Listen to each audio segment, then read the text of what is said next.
Just to start out, can you tell us where and when you went to medical school? I went to women's medical school in Philadelphia. I graduated in 1964. You want me to just keep talking? Or? And then what happened? That was a women's medical school at that time, which makes sense. All women. It had since, well, it doesn't even exist anymore, but it's since changed. After a while, they had to let men in so they can continue getting federal funding. But when I went, it was all women. How old was the school? Old, over 100 years old, I think. It's been around for quite a while. Were there other women's medical colleges? Once upon a time there were, once they finally started letting women be doctors. But at the time I went to med school, no, that was the only one. And what made you decide to go to medical school? I always wanted to be a doctor since I was 4. I don't know, I guess it was some sort of an illness, but I was always intrigued with what was inside the body, and the whole stuff about studying medicine always was very interesting to me. I never really thought I was going to get in, but it was sort of a long-term dream. What was medical school like? I found medical school very hard. Too much work, the books were too big. I found it exhausting and hard. The first 2 years I liked some of the science stuff. I was terrified to go on the wards, but it turned out to be more fun than I thought it was going to be. But I found it very difficult. Because we were all women, it was maybe better, maybe not. There was none of this competition with men putting women down, which in my time that was very common. But they also made sure we did everything, you know, because many of the faculty were women, not all. But it wasn't women's lib time, it was sort of before then. And they wanted to make sure we were as tough and as good as any guy. And I particularly remember they used to have disaster drills once a year, and we had to carry the stretchers just to prove that we could do these things. So there was a lot of, it wasn't this sort of wonderful, isn't it great, we're women and we're here. It was more like we better be sure that we're going to look as good as anybody else. So you mentioned this was an all-women's medical school. How was it for women applying to co-ed medical schools, which I'm assuming were predominantly male at that time? Yeah, they were, yeah, either co-ed or not at all, right. women. It was hard, yeah. My most exciting memory was an interview at the University of Vermont, where it was a group interview, and there were, I think, 5 of us. I was the only woman, and they asked everybody, you know, the usual, why do you want to go to medical school? They asked me, why should we let you in? Because you're going to just get pregnant and leave. Nowadays, of course, you couldn't get away with that, but in those days, and I really didn't have a whole lot of an answer for that. I wasn't really all that prepared, but it was tough for women back then. After medical school, what did you do? I did a rotating internship in Pennsylvania, and then went into pediatrics in Rhode Island. I did a 2-year residency in Rhode Island. Where in Rhode Island? Rhode Island Hospital. Okay. You from Rhode Island? Yeah. Yeah. While I was in college then. And then, after your residency, where did you first start practicing? I didn't really practice for a long time. I eventually did a fellowship in neonatology for a year, and then eventually I worked in college health. Didn't really have the wherewithal or the emotional stability to go into private practice. It just seemed overwhelming to me. So I worked 4 years at the University of Rhode Island, and then my spouse relocated, and I worked 3 years at the University of Pittsburgh doing college health. When you were doing that, what was a typical day like? It was pretty much 9 to 5 with one day on call, one night on call, one so on. But it was easy in retrospect, very easy, in that anything really serious got shipped out to the local hospital. I did a great deal of GYN, family planning, that kind of stuff, problem pregnancies, counseling, which is kind of what got me. I'm now a psychiatrist. Kind of got me into the idea of really wanting to do more with that kind of population. Can you talk a little bit about what made you go down the road towards psychiatry? I just got much more interested once I started working with the college students in talking to people than in just doing physicals. And Did you have to go back and get boarded in that? Yeah, I was not boarded in pediatrics. I was board eligible, but never really went that route. Then I did another residency. I did 1 year at Brown in 1978, and then 2 years here, 79 to 81. What was it like coming to Worcester? Oh, it was okay. I was living in Providence before then. I've been New Englander most of my life, so Worcester was okay. When you came to Worcester, who were your patients? When I was a resident? Yeah. Oh, let's see, I was second year, so I was doing mostly outpatient work. There was a clinic on Main Street, over Main South, that dealt with a lot of free care kind of people. And I also did some outpatient work here. It was all outpatient and consultation that year. I had done my inpatient work already, except for on call, and then we have to admit patients to 8 East upstairs. Okay. And then after you did your residency here, what did you do? Then I opened a private practice. Then I was finally ready to do what I knew what I was going to do when I grew up, finally. That was in 81. Was very different. The whole psychiatry thing was very different from pediatrics. Pediatrics was terrifying to me. But psychiatry, they really did teach you what to do as a psychiatrist, whereas pediatrics, you only learned how to take care of like super sick kids, which wasn't the bread and butter of a pediatrician's office. It was like too far removed from private practice. But psychiatry, you know, you saw an outpatient, you build, you know, it wasn't that difficult to figure out how to do it. So. Were you practicing by yourself? I went to, I shared office space with a woman whose husband was also a psychologist. They're both psychologists. He had been my supervisor, one of my supervisors in the residency program. It was easy to go to practice here because I'd been around here 2 years. I knew the cast of characters pretty well. Okay. So, you were working with outpatients. Did you work with patients who were hospitalized? Yes, yeah. When I was doing private practice, I admitted patients to Memorial, which was a separate hospital then. And I was one of, I think it was 6 attending psychiatrists, all working in their private offices but admitting patients. Either my own patients, or at first we did a rotation, so if somebody just came to the ER, you took whatever was the next, whoever was next in line. Let's see. So, when you went into to practice, what was that like for your family? Probably a whole lot better than residency. Although psychiatry residency wasn't anything as brutal as pediatrics. It was, you know, once every 6th night or something that seemed pretty lightweight compared to once every other or every 3rd that I had done as a pediatrician. I had my son was at that point, when I went to practice, about 5. And I rapidly learned to arrange my day so that I started very early. I still start at 6 in the morning, but I could end early and be home roughly when he got home from school. Okay. I wanted to talk a little bit about how the science of medicine has changed. For example, when you were in medical school, what would you say were some of the most typical illnesses in the mid-60s? Okay. You're asking me to dust off some cobwebs here. Well, certainly, I can tell you what there wasn't. There wasn't AIDS. Right. TB was not, there wasn't tuberculosis then, but there was a big fear of it at my medical school. Apparently, women in medicine were very prone to getting TB. We all got BCG. We all got vaccines against it. It was a big deal, although I never really saw a case of TB. I think it was pretty much, you know, standard hypertension, cardiacs, all that kind of stuff.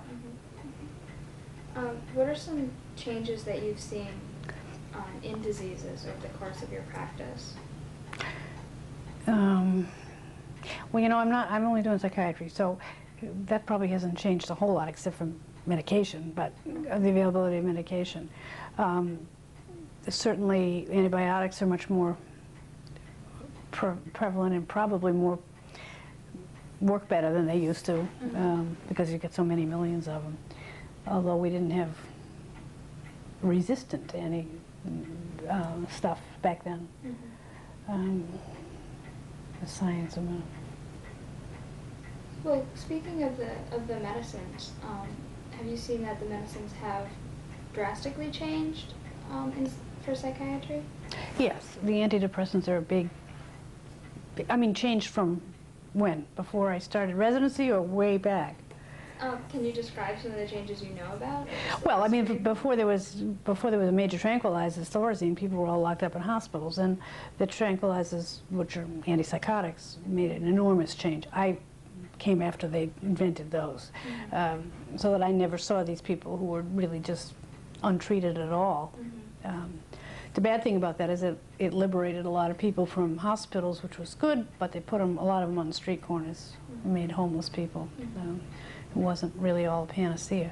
But since I've been practicing, there have been a huge number of changes in antidepressants and mood stabilizers. So they pretty much nowadays, most things that one can treat at least pretty well with a medication plus therapy, but medication really works a whole lot better than it used to. Have you always had access to the drugs that you've needed to use? Access? Like, has it been hard to get the drugs from the companies to your patients ever? I don't think so. You mean like drugs that are not yet licensed in this country, or? Just in terms of talking about perhaps like expenses or not Oh. being on insurance plans. Oh, yeah. That's most people, of course, that I see are on insurance because private practice. But yes, for patients who are not on Medicaid but who are just plain uninsured, it's almost impossible. Medicines are extremely expensive. Antidepressants, antipsychotics. What have you found most challenging in your practice, either when you were doing pediatrics or psychiatrics? You should have given me fair warning. You're going to edit this, right? Right. Yes. Most challenging. I don't know. I'll have to think about that one. You got something else that I can... Sure. Sure. So, since the 60s, there's been different changes in how medicine is run. I think Yes. in the 60s, I guess they were talking a bit about socialized medicine and Medicare, Medicaid, and then the HMOs came up. What are your thoughts about how medicine has been run and how that's changed? Maybe you need to know also that I work for the Massachusetts Medical Society, and I monitor doctors who have substance abuse problems. So not only my own feelings about it, but I know a lot of other people's feelings. I think medicine has become very unpleasant at this point. It's very competitive. It's run by forces other than the doctors, the insurance companies. I think a lot of us, for me, managed care has made me feel like I don't know what I'm doing. You know, if you keep getting challenged often enough as to whether or not you really should use this medicine or you should see people this many times or whatever, after a while you begin to think, well, geez, you know, maybe I'm not doing things right. It's much less satisfying because you're dealing with all these other people that you don't even know who they, you don't even know who they are. Morale, I think, among physicians is very, very bad. Like I say, I see doctors who are in trouble, and sometimes it's just easier to leave medicine than to even work through getting a license back and all that, because it's just not worth the effort. I'm sure I make less money. That is not an enormous big deal to me. I mean, like to make millions of dollars, but that isn't really all that obvious. So that doesn't care. I don't care so much about that. But the interaction with the patient has gotten worse because you have to have these third parties involved. What type of, do you think doctors have had enough input in how the managed care plans are run up to this point? Or do you think No. that's their fault? Or I don't know whose fault it is. I'm sure if it, I've never been very much into the political stuff, so if someone asked me to be on a committee or something or other, I probably would have said no anyway. But I do think that it's completely business run now, and that the MBAs are much more likely to have say in stuff. is it, you think it's important for doctors to become more involved in that process? Probably, yeah. Yeah. Do you have any thoughts on how to encourage that? No, because the only ones I know that are sort of involved are ones who are doing reviewing for the insurance companies, you know, kind of like on the other, to join the bad guys. So I don't really, I'm sure there are people who are trying to do reform and stuff, but I don't really know much about. Just in your own ideal world, where would you see medicine going in terms of management? In terms of like HMOs and stuff? I don't know enough about socialized medicine to make any sort of sensible statement, but I think there probably should be a single payer, which I guess is sort of socialized medicine. I certainly don't agree that there should be this huge number of uninsured people that don't get health care. So it's got to be changed somehow. How do you feel physicians are perceived now by the public as opposed to when you first started practicing? Really pretty lousy. Access to physicians is really hard. I personally was going to have a test last week, and I called the doctor's office to ask a question like, can I have this test done with a cold? And the person answering the phone answered my question. Now, I don't imagine they've got an RN answering the phone. So access to doctors is impossible. They can't spend much time with the patients, so that I think it makes patients very angry. I don't think the general public is too terribly sympathetic about the HMOs and how it's affected doctors. I don't think they really quite get it until they're faced with wanting or needing some procedure, and then it's denied. But I think people don't have the same nice warm feeling about their doctors at all, which is why a lot of people went into medicine, for that warm, cozy feeling. And you mentioned that you're dealing with other physicians, that a lot of them seem to be leaving medicine for other avenues. Yes. There was an article in the Globe, I don't know if you read it on Sunday, about doctors leaving. Do you find it's becoming increasingly common? Yeah. I think, in my time anyway, or at least for me, becoming a doctor was almost like becoming a priest or something. You know, it was a calling, you got into it, God forbid, you would never stop. You would never, ever get out. If someone threatened to take away your license, you would do anything to keep it. Nowadays, I don't think that feeling's there at all. If it gets to be too tough, people split. That's it. They don't want to be told what to do. Talking about the finances, how much, was it very expensive for you to go to medical school? No. I kind of think, I can't remember. I got a scholarship, which I sort of think was $2,000. I think I paid like another $2,000 tuition. It was not expensive. It was much less than undergraduate school. I went to Brown undergraduate. I know it's different nowadays. Do you think that as medical school gets increasingly expensive, that's limiting doctors' choices? You mean in terms of whether or not they stay in practice, or? In terms of what young doctors are able to go into now. Does it influence their choice of specialties or to specialize? Oh, well, it certainly keeps people trapped. You know, if you've run up $100,000 worth of debt, you're going to try. You can't just go off and be a beach bum too well. I don't know if it limits choices of specialty. I don't think anyone would be crazy enough to become a surgeon just to pay off their bills sooner. But it keeps you in medicine long enough so that you can get it paid off. It's a bad trap, I think. How have doctors' salaries changed over the course of your practice? They've gone down a lot. Like I said, it's not really an area that I'm too interested in or too with it. I know mine has gone down. I know my fees have gone up, and I get paid less and less percentage of those fees. But fortunately, some accountant-type people take care of that, so I don't get pissed every day knowing exactly what they're doing to the money. I'm not sure about the real super specialty neurosurgery and stuff, how much theirs has gone down. How did you end up learning the business aspect of medicine? Oh, I was lucky that I had, first of all, the psychologist that I went into shared office space with had been in practice for a while, so she knew some stuff. And there were a couple of psychiatrists in town who had been in private practice who helped me figuring out how to become a Blue Cross provider and stuff like that. It was not at all taught in medical school or residency. And then, of course, it gets more and more complicated as the paperwork multiplies. But I learned it sort of on the job. How about malpractice? Has that affected, maybe not your practice, or maybe it has? You're running a medicine, everyday medicine. I'm sorry, what? Malpractice, did doctors, like, the fact that malpractice insurance has, I guess, risen?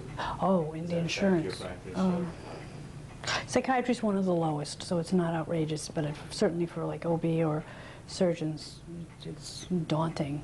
Yes, and it has gone up over the years, as has the incidence of malpractice suits, which has definitely influenced the way a lot of us feel about patients. Talking a little bit more about Worcester, what are some changes you've seen in Worcester just in the time that you've been practicing here? In terms of medicine? Mm-hmm. Well, obviously the mergers of everything. Mm-hmm. Memorial was this nice little hospital. It had a lot of pride, and it was a great place to work. And then it just became sort of absorbed, but it too absorbed other things. So, which I think is probably sort of sad. It makes some financial sense, I suppose, but that's the main thing. That now there's just basically 2 hospitals. Mm-hmm. Mm-hmm. Did your patient demographics change? I don't think so. Let's see. How has women's health changed over, or people taking care of women's health changed since you went to medical school? How is women's health changed? Well, I think it's become much more of a special area. It's not like just sort of lumped in and, go to your obstetrician and shut up. I think women are treated better in terms of recognition of, like, women get heart attacks more than all that kind of stuff. I think the awareness is a lot better. As a woman physician, it as opposed to the time when it was not such a hot idea to be a woman, like trying to get into medical school, it is now golden, especially as a psychiatrist. People want women, and I think people want, not just in psychiatry, many people feel women are gentler, kinder, nicer to deal with. But I think women's health has become much more of a accepted thing. How do you think the public perception of female physicians has changed? Like I said, I think many people really want to see a woman, including men. Nowadays, they really do see them as taking more time and being kinder. I think they see them as equally competent. I'm not so sure that was always the case. My days, women physicians were, at least in my head, were thought of as, the women with the strong shoes and the tweed skirt, and the, not exactly very feminine kind of women who, and nowadays I think it's, I think it's 50%, isn't it, in your class? So that it's no longer a big deal. In fact, sometimes when I talk about struggles to people who are, current new physicians, they look at me like, what are you talking about? I think it's very, very equal. I don't know how it feels to you folks, but that's what it seems like anyway. What are some of the struggles that you've discussed with people? You mean? For female physicians over the years. In my day, I had to always convince the patients that I wasn't the nurse. And, it was like an odd thing. And for many years, people told me that I looked too young to be a doctor, which maybe I did, but they continued to tell me that even when I got old. And I think what it meant was you're a girl, and you probably shouldn't really be doing this. We should have the grown-up male-type person do this. What were some positions that you admired when you, let's say when you came here to do your psychiatry residency? You mean were they like, or who were they, or? Yeah, what were your teachers like? Since I had done a year at Brown, this was much more warm. It was a very new program when I came, and people were really willing to teach. I had a lot of supervision, had a lot of help. Not very many women. There was like one woman who was very good to the women residents. But the other teachers were much more available than they were in the Brown residency program. Really had a feeling being wanted. Let's see. What advice would you have for doctors today young doctors going into practice today? Well, I certainly wouldn't tell them not to do it. I mean, if you wanted to be a doctor since you were 4, you should be a doctor, you know, or whatever. And I'm not. My wish is, my hope is that you're all being trained somehow or other to put up with managed care and not feel quite so violated by it. I don't know if that's true, but otherwise, just try to do things the way you want to do them as best you can. To still be patient-oriented and caring. Would you encourage people to go into psychiatry? Yeah, I mean, well, again, that's changed too. What psychiatry, pretty much what the insurance companies want you to do is medication only. You know, and that I do a little, but I still do a lot of psychotherapy. I don't know how much longer that's going to stay alive. Mm-hmm. To do just medication is, to me, very boring and does not really require psychiatry residency. You can learn those drugs and, you know. Mm-hmm. So if that's all it's going to end up being, I don't think that's very good. Do you find patients come to see you hoping just to get medication, or do they? Oh, some do. But I mean doing medication for, like, the social worker someplace is the therapist, and they just see me to get on an antidepressant, and then I see them every 3 months or something like that. That's boring, pretty much. How do you think that affects the relationship between the doctor and the patient? You mean just doing medication? Yeah, I really love doing psychotherapy. I like that closeness, the intimacy and stuff. It's different if you just, especially if someone else is doing the psychotherapy. You're really not in, you know, you're just doing the meds. I do have some people who say, you know, I'm fine, or I've dealt with my issues, I don't want to deal with them anymore, just give me an antidepressant. That's fine with me too. I don't have trouble with that, but I think it's hard to get a real close relationship with someone who just gives you a script every 3 months. You talked a little bit about managed care. You mentioned it before. What do you think are some positive aspects of what managed care has brought about in medicine? Oh. Or well, are there? hard for me to see it, but maybe I'm too old. I've sort of fought it. The whole idea of quality assurance and stuff to me gives the impression that there used to be no quality, and checking up on people. I mean, I know there are people who don't do their job very well, but if you check whether or not they have clean ladies' rooms and they get the patients through fast, I don't think you make any better doctors than you ever did. Hopefully it's going to give more medical care to more people, but I'm not so sure that that's happening at all. Do you find that preventive medicine has become more stressed as managed care? I suppose so, but I wonder how primary care doctors can do that when they have 5-10 minutes per patient. So I don't know. I mean, supposedly that's what's going to happen. I'm interested in how sort of the science of medicine that goes into learning the medications and the basic science combines with sort of the art of medicine in dealing with people.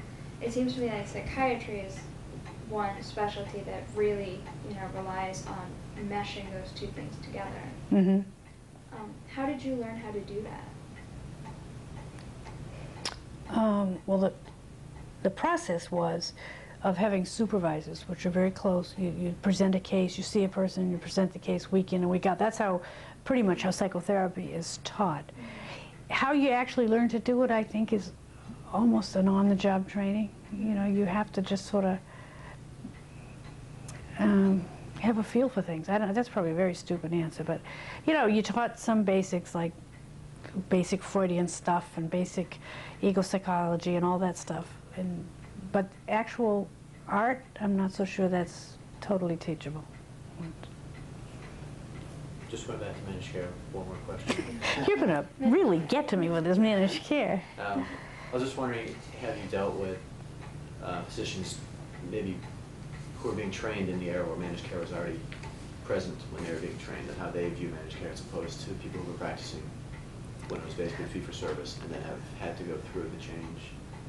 Other attitudes towards it different? I don't know. I assume you people are being taught Yeah. the right way. I mean, the current, how to deal with it, and you're not... I don't know any better. Well, maybe, I don't know. I mean, my fantasy was that medical students and residents would be taught how to deal with this in a way that it wasn't just so adversarial. I see a fair number of private patients as doctors and residents, and it doesn't sound like that's happening. They still seem to feel like they're being told to do things they don't want to do, like care people being told to do only one complaint at a time, get people out, make them come. Stuff that still sounds ridiculous to me. So I don't know, I'm not very open to it, obviously, but I haven't seen what it is you folks are learning that's, other than maybe you're doing less tests and you're not feeling so guilty. I mean, I guess nowadays you treat without cultures and stuff like that, things that maybe weren't necessary, but I don't know.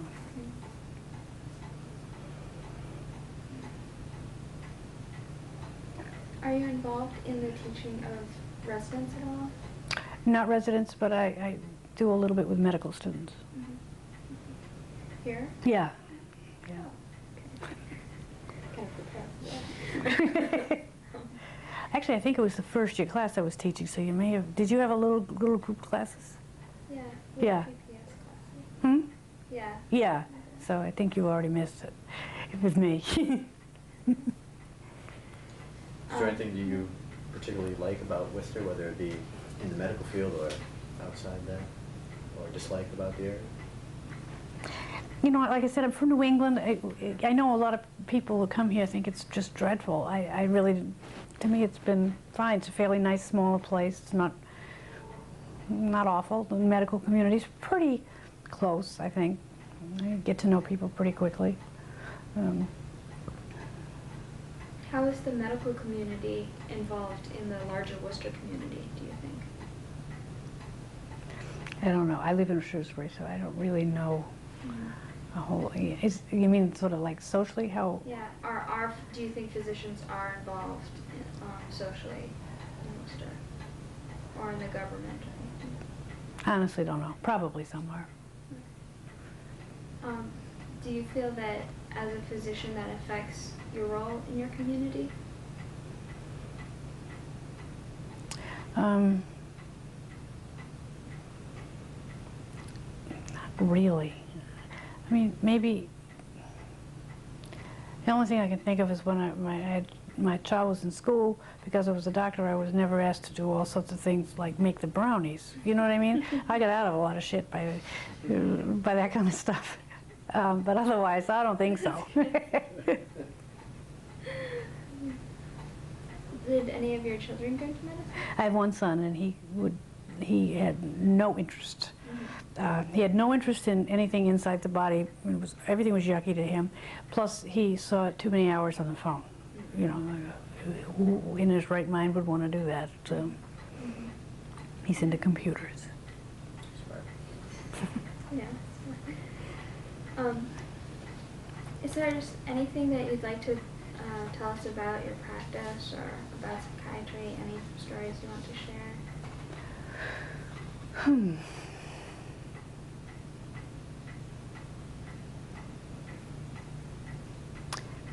You should give me a warning on this one, too. I don't know. I feel very strongly about the work I do with physicians who are in trouble. Yeah. And I just kind of wish I could help prevent that somehow or other. My own history is of substance abuse, so that's how I get into it. And I don't know if physicians treat each other very kindly when there's trouble. And so I don't know if this has anything to do with the question you asked, but hopefully that, I think over the years it's gotten a little easier for people who are struggling with school to take a year off and go to Nepal or something or other and decide if this is really what you wanted to do. In my day, maybe that was easy, but I didn't think so. And I felt you had to be perfect and healthy and never let anybody see any weaknesses. I think it's a little easier now, but I still think it's very hard for physicians to be people.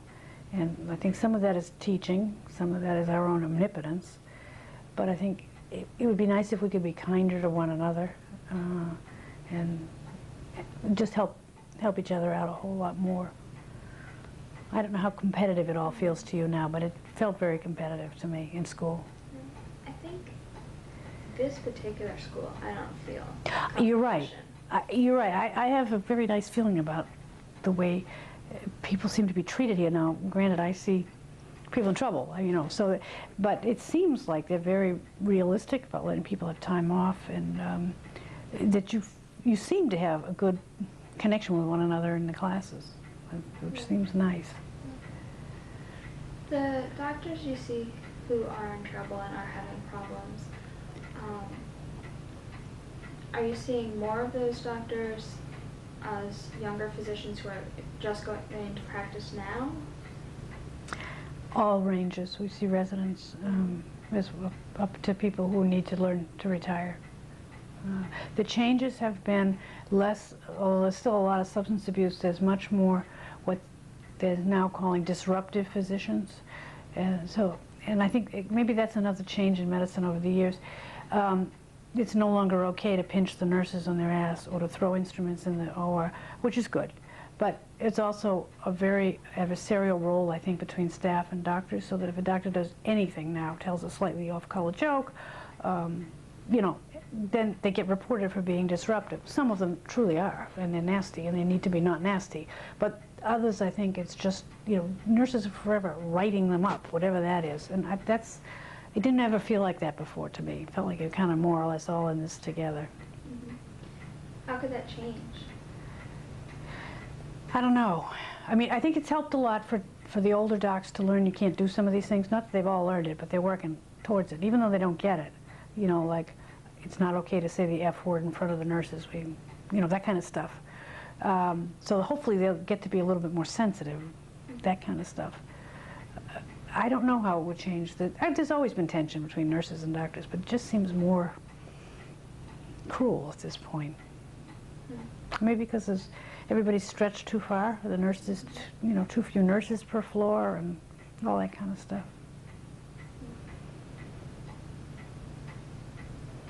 So, just as a final question, where would you like medicine to be going, to be headed towards? Okay. Real patient-oriented, however that's going to be pulled off. Not just so doctors can make more money, but just so people can get taken care of in a kinder, gentler way. Probably talking about Nirvana or something, but back to the idea that you love your doctor and all that kind of stuff, that nice old country doc kind of thing, which probably is old-fashioned and can't happen, but that would be nice. You had a question that I didn't answer, but I've hopefully forgotten I it. think it was just about what you found most challenging in your practice, either pediatrics or psychiatry.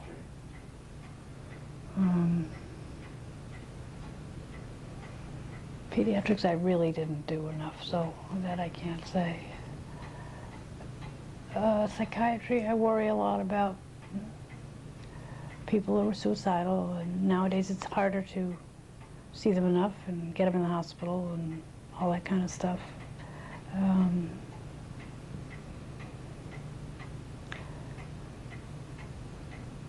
I don't know the answer any better now than I did when you asked me the first time around. Fine. Thank you very, very much. Oh, you're